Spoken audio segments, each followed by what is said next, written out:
Hi guys. Well, Calvert Lewin from Everton to Newcastle. That was a bit of a shock, to be honest, when I heard about that one. What do you guys at Newcastle and Everton, both of you, think about that? I mean, frankly speaking, I did a little sort of thing about him last season, and God blimey, he had one fantastic game.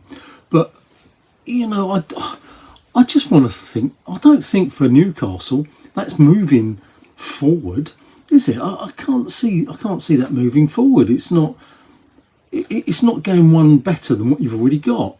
When I did my little talk about Calvin a few months ago, I think he was a great player. I really do think he was. He's on the brink of England, but I was saying, he's slowed down, he's elegant, but his movement isn't that great. He stays in that little sort of central space and he doesn't really move from it.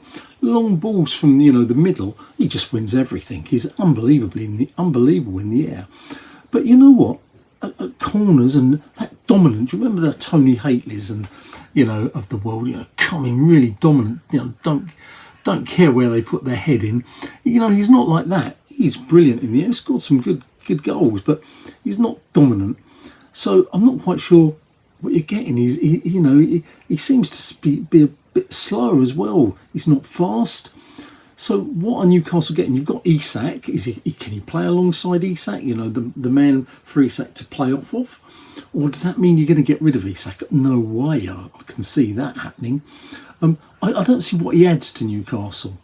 To be quite frank, I really don't. Okay, you might be getting rid of Callum Wilson. Okay, but I'm still not sure.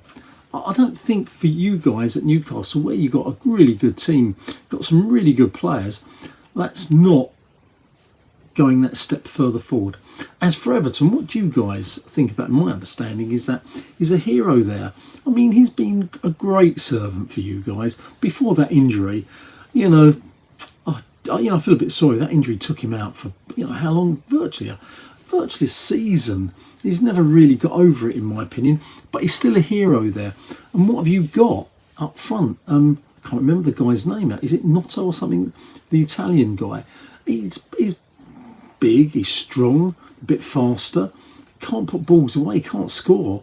He's not a great goal, centre forward. So that means you've got to get a replacement for him, or if you've got somebody coming through the academy.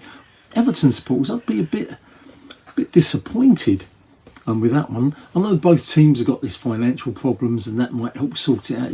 Everton, you're getting some Ghanaian winger, from Newcastle, 19-year-old. That's a swap and all that, but that doesn't